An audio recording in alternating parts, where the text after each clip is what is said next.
भाजपच्या तिकीट वाटप प्रक्रियेत निष्ठावंत कार्यकर्ते आणि पक्षातील पदाधिकाऱ्यांना डावलल्याच्या आरोपामुळे कोल्हापुरात पक्षांतर्गत असंतोष उफाळून आला आहे। या नाराजगीच्या पार्श्वभूमीवर तब्बल 50 पदाधिकाऱ्यांनी सामूहिक राजीनाम्याचा निर्णय घेतल्याची माहिती समोर आली आहे। विशेष म्हणजे या 50 जणांमध्ये मंडल अध्यक्ष, मंडल चिटणीस पदावर कार्यरत असलेले पदाधिकाऱ्यांचाही समाविष्ट असल्याची माहिती सूत्रांकडून मिळत आहे। मात्र पक्षश्रेष्ठांनी दिलेल्या शब्दामुळे हा राजीनाम्याचा निर्णय तात्पुरता स्थगित ठेवण्यात आला आहे।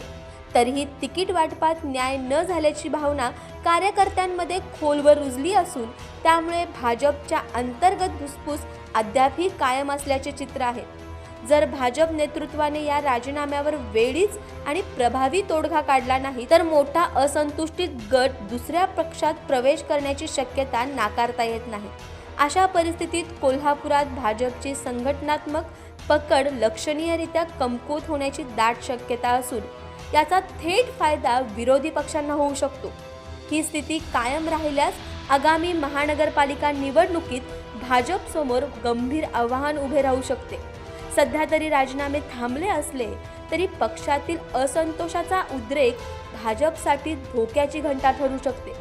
पुढील काही दिवसात पक्षश्रेष्ठी कोणती भूमिका घेतात याकडे संपूर्ण राजकीय वर्तुळाचे लक्ष लागले आहे।